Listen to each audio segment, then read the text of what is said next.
ഡൽഹിയിൽ ശശി തരൂരിന്റെ മോദി സ്തുതി വലിയ ചർച്ചയായി മാറിയിരിക്കുകയാണ് കേട്ടോ. ഇതിന് പിന്നിൽ വ്യക്തമായ ലക്ഷ്യമുണ്ടെന്നാണ് കോൺഗ്രസിന്റെ വിലയിരുത്തൽ. തരൂരിനെതിരെ അച്ചടക്ക നടപടി വേണമെന്നാണ് ഒരു വിഭാഗം മുതിർന്ന നേതാക്കളുടെ ആവശ്യം. അതേസമയം നടപടി സ്വീകരിച്ച് തരൂരിന് രക്തസാക്ഷി പരിവേഷം നൽകേണ്ട എന്നാണ് ഒരു വിഭാഗത്തിന്റെ നിലപാട്. തരൂരിന്റെ മോദി സ്തുതിയിൽ പിന്തുണയുമായി കേന്ദ്രമന്ത്രി കിരൺ റിജിജുവും രംഗത്തെത്തിയിട്ടുണ്ട്. എംപിമാർ വിദേശത്ത് പോയി പ്രധാനമന്ത്രിക്കെതിരെയാണോ സംസാരിക്കേണ്ടതെന്ന് കിരൺ റിജിജു എക്സിൽ കുറിക്കുകയും ചെയ്തിട്ടുണ്ട്. വിവരങ്ങളുമായി ആദിൽ പാലോടുണ്ട്.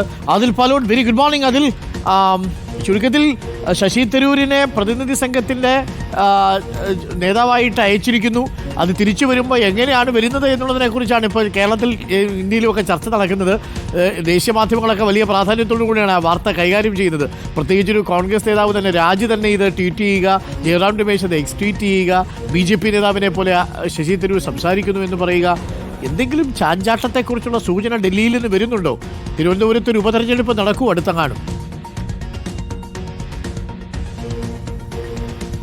അങ്ങനെയൊക്കെ ചില സൂചനകളും ചർച്ചകളും അഭ്യൂഹങ്ങളുമാണ് ദില്ലിയുടെ അന്തരീക്ഷത്തുള്ളത്. സാധാരണഗതിയിൽ അരുൺ, ദില്ലിയിലെ കാലാവസ്ഥ ചോദിച്ചാണ് തുടങ്ങുന്നത്. അങ്ങനെ ഞാൻ ഹ്യൂമിഡിറ്റിയുടെ അളവൊക്കെ പരിശോധിച്ച് വെച്ചിരിക്കുകയായിരുന്നു. തൽക്കാലം ചോദിച്ചില്ല, വാർത്തയിലേക്ക് തന്നെ കടക്കാമെന്ന് തോന്നുന്നു. ഞാൻ ഈ AICC ആസ്ഥാനത്താണുള്ളത്. നമ്മുടെ വീഡിയോ എന്നാ പിന്നെ ഞാൻ സാധാരണ കാലാവസ്ഥ ചോദിക്കുമല്ലോ, അപ്പൊ ഞാൻ ഹ്യൂമിഡിറ്റിയുടെ അളവൊക്കെ നോക്കി വെച്ചിരിക്കുകയായിരുന്നു. അപ്പം നേരെ വാർത്തയിലേക്ക് പോയി. തിരക്കായിരിക്കും. ഹ്യൂമിഡിറ്റി ഇപ്പോൾ 73% ഹ്യൂമിഡിറ്റി ദില്ലിയിലുണ്ട് എന്നാണ് കാലാവസ്ഥാ കേന്ദ്രം അറിയിക്കുന്നത്. ഞാൻ ദില്ലിയിലാണുള്ളത്. ദില്ലിയിലെ ഒരു പ്രഭാതം പുലർന്നു വരികയാണ്. ഈ തൂക്കുന്ന ആളുകളെ കാണാം.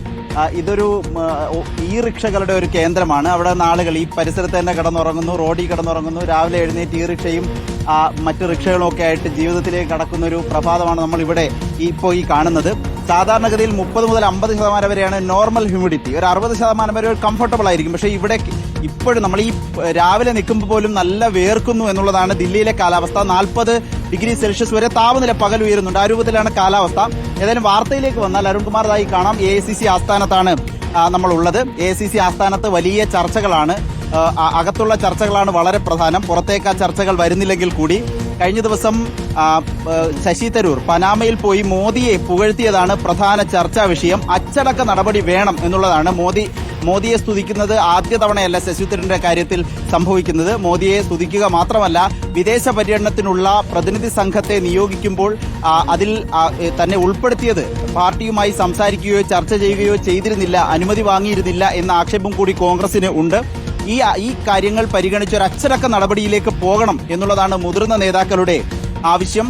തരൂരിനെതിരെ കൂടുതൽ നേതാക്കൾ രംഗത്ത് വന്നിരിക്കുകയാണ്. കഴിഞ്ഞ ദിവസം പവൻ ഖേര, കോൺഗ്രസ് വക്താവ്, അതിനേക്കാൾ ഉപരി ജയറാം രമേശ് കൃത്യമായ നിലപാടെടുത്ത് വന്നിരിക്കുന്നു എന്നുള്ളതാണ്. ഒരു BJP വക്താവിനെ പോലെയാണ് തരൂർ സംസാരിക്കുന്നത് എന്ന കോൺഗ്രസ് നേതാവിന്റെ റീട്വീറ്റ് ചെയ്തിരിക്കുകയാണ് ജയറാം രമേശ് എന്നുള്ളതാണ്. ആ രൂപത്തിൽ വലിയ അമർഷം തരൂരിനെതിരെ. തരൂരിനെ ഇനിയും സംരക്ഷിക്കുന്നത് എന്തിന് എന്ന ചോദ്യമാണ് മുതിർന്ന നേതാക്കൾ ഉന്നയിക്കുന്നത്. പക്ഷേ രാഹുൽ ഗാന്ധിയുമായി ബന്ധപ്പെട്ട കേന്ദ്രങ്ങളാകട്ടെ തരൂരിനെതിരെ ഒരു നടപടിയെടുത്ത് ഒരു രക്തസാക്ഷി പരിവേഷം നൽകി പുറത്തേക്ക് പോകുന്ന സാഹചര്യം ഒഴിവാക്കണം എന്ന നിലപാടുമാണ്. ഇതൊക്കെ കേൾക്കുമ്പോൾ തരൂർ നാളെ BJPയിലേക്ക് പോകുമെന്ന ചോദ്യമാണ്. പക്ഷേ അതിനുള്ള സാധ്യതയും കോൺഗ്രസ് വൃത്തങ്ങൾ തള്ളിക്കളയുന്നില്ല എന്നുള്ളതാണ് ഏറ്റവും പ്രധാനപ്പെട്ട കാര്യം. അതിനിടെയാണ് വളരെ പ്രധാനപ്പെട്ട ഒരു നീക്കം കൂടി ഉണ്ടാകുന്നത്. BJPയുടെ പ്രധാനപ്പെട്ട നേതാവ്, BJPയുടെ കേന്ദ്രത്തിന്റെ പാർലമെന്ററി കാര്യമന്ത്രി കിരൺ റിജിജുവിന്റെ ഒരു ട്വീറ്റ് വന്നിരിക്കുകയാണ്. അത് പൂർണ്ണമായി BJPയുടെ നിലപാടായി തന്നെ വരുന്നു. തരൂരിനെ പിന്തുണയ്ക്കുകയാണ്. തരൂർ പറഞ്ഞതിൽ എന്താണ് തെറ്റ്? ഒരു വിദേശ രാജ്യത്ത് പോയി പ്രധാനമന്ത്രിക്കെതിരെയാണോ സംസാരിക്കേണ്ടത്? കോൺഗ്രസ് ആർക്കൊപ്പമാണ് എന്ന ചോദ്യമാണ് കിരൺ റിജിജു ചോദിക്കുന്നത്. ഏതായാലും ആ തരത്തിൽ ദില്ലിയിൽ ഈ രാഷ്ട്രീയം തിളച്ചു വരികയാണ്. ഈ പറഞ്ഞതുപോലെ ഉപതെരഞ്ഞെടുപ്പ് ഉണ്ടാകുമോ ഇല്ലേ എന്നുള്ള ചർച്ച വൈകാതെ അറിയാം എന്നുള്ളതാണ് തരൂരിന്റെ ഈ നീക്കങ്ങൾ കാണുമ്പോൾ മനസ്സിലാകുന്നത്. ഓക്കെ, ചുരുക്കത്തിൽ അതിൽ ചില അഭ്യൂഹങ്ങളാണ്. അതിൽ തിരുവനന്തപുരത്തെ ഉപതെരഞ്ഞെടുപ്പ് അടുത്ത നിയമസഭാ തെരഞ്ഞെടുപ്പിനോടൊപ്പം ഉണ്ടാകുമെന്നൊക്കെയാണ് കരക്കമ്പികൾ ഇങ്ങനെ പറക്കുന്നത് അല്ലേ? അതിൽ അങ്ങനെയൊക്കെയാണ് കേൾക്കുന്നത്. പക്ഷേ വ്യക്തമല്ലാത്തതിനാൽ സ്ഥിരീകരിക്കാത്തതല്ല നമുക്ക് പറയാൻ കഴിയുന്നില്ല എന്നുള്ളതാണ്.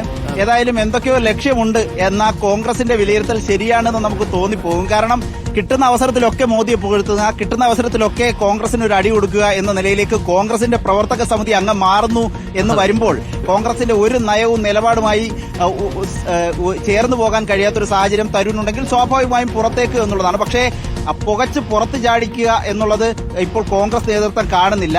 ഒരു അച്ചടക്ക നടപടിയെടുത്ത് പുറത്താക്കുക, പിന്നീട് ഏതെങ്കിലും പാർട്ടിയിലേക്ക് പോവുക എന്നൊരു സ്ഥിതി വരുന്നില്ല. ആവശ്യമെങ്കിൽ പറഞ്ഞങ്ങ് പൊയ്ക്കോട്ടെ എന്നുള്ളതാണ്. ഇനി തരൂർ പറയുന്ന വിഷയങ്ങളിൽ തന്നെ കോൺഗ്രസിന്റെ പാർട്ടി നയം കൃത്യമായി മാധ്യമങ്ങളോട് പറഞ്ഞ് ജനങ്ങളോട് പറഞ്ഞ് വിശദീകരിച്ചു പോവുക എന്ന നിലപാട് കൂടി കോൺഗ്രസ് നേതൃത്വം എടുത്തിരിക്കുകയാണ്. ഓക്കെ, അതാണ് ആദിൽ പാലോട് ഡൽഹിയിൽ നൽകുന്ന വിവരങ്ങളിൽ പ്രേക്ഷകർക്ക് കൂടുതൽ കാര്യങ്ങൾ വായിച്ചെടുക്കാൻ സാധിക്കും. കേന്ദ്ര മന്ത്രിസഭയിലേക്കുള്ള ഒരു സ്ഥാനമല്ല, പകരം മറ്റെന്തോ ചില ഉദ്ദേശങ്ങൾ ഈ ശശി തരൂരിനുണ്ട് എന്ന മട്ടിലാണ് കാര്യങ്ങൾ ഇങ്ങനെ പ്രചരിക്കുന്നത് ദില്ലിയിൽ. അതുകൊണ്ടാണ് കിട്ടുന്ന സ്ഥലങ്ങളിലെല്ലാം മോദിയെ ഇങ്ങനെ പുകഴ്ത്തിക്കൊണ്ടേയിരിക്കുന്നു, അത് കോൺഗ്രസിനെ അലോസരപ്പെടുത്തിക്കൊണ്ടേയിരിക്കുന്നു. അതും നാട്ടിൽ AICC അധ്യക്ഷൻ തന്നെ പഹൽഗാം വിഷയത്തിൽ ചില ചോദ്യങ്ങൾ ചോദിച്ചിരിക്കുന്ന സാഹചര്യത്തിലാണ് പനാമയിൽ പോയി ശശി തരൂർ പറഞ്ഞിരിക്കുന്നത്. ചുട്ട മറുപടിയാണ് നമ്മൾ കൊടുത്തത്. ന്യൂ നോർമൽ എന്ന് രാജ്യത്തെ പ്രധാനമന്ത്രി പറഞ്ഞത് അതേപടി ആവർത്തിക്കുകയാണ് ശശി തരൂർ പോയി ചെയ്യുന്നത്. നമ്മൾ എങ്ങനെയാണ് അതിർത്തി കടന്ന് പാകിസ്ഥാനെ അടിച്ചത്, കാർഗിലിൽ പോലും നമ്മൾ അതിർത്തി കടന്നില്ലല്ലോ എന്നാണ് പനാമയിൽ പോയി പറഞ്ഞത്. അതിനുശേഷം ഇന്ത്യ ഇപ്പോൾ അവർക്ക് മനസ്സിലാക്കി കൊടുത്തു എന്നുള്ള നരേഷൻ യഥാർത്ഥത്തിൽ പ്രധാനമന്ത്രിയുടേതാണ്, അത് ഇന്ത്യയിലെ കോൺഗ്രസിൻ്റെതല്ല. പക്ഷേ ഉദിത് രാജു പറയുന്നത് ഇത് ഒരു BJP സ്പോക്ക് പേഴ്സണെ പോലെയാണ് സംസാരിക്കുന്നത് ശശി തരൂർ എന്നാണ്. ജയറാം രമേശ് അത് റീട്വീറ്റ് ചെയ്തതോടുകൂടിയാണ് വലിയ വിവാദമായത് മാറിയത്. എന്താണ് ലക്ഷ്യം ആർക്കറിയാം. എന്തായാലും നമ്മൾ കാത്തിരിക്കുക. ചില കാര്യങ്ങളൊക്കെ അണിയറയിൽ ഒരുങ്ങുന്നുണ്ട് എന്നുള്ളതാണ് വർത്തമാനം. അത് കേന്ദ്ര മന്ത്രിസഭയിലേക്കല്ല, പകരം മറ്റൊരു പ്രധാനപ്പെട്ട ഒരു പദവി ശശി തരൂരിനെ കാത്തിരിക്കുന്നു എന്ന തരത്തിലുള്ള ചില കരക്കമ്പികളും കേൾക്കുന്നുണ്ട്. ഇതൊന്നും സ്ഥിരീകരിച്ചിട്ടില്ല, ഇതൊക്കെ ഇങ്ങനെ പറഞ്ഞു കേൾക്കുന്നതാണ്. കോൺഗ്രസ് ക്യാമ്പിനുള്ളിൽ തന്നെ അത്തരം സന്ദേഹങ്ങളുണ്ട്. ഇത് എന്ത് പുറപ്പാടാണ് ശശി തരൂർ നടത്തുന്നത് എന്നുള്ളതാണ്.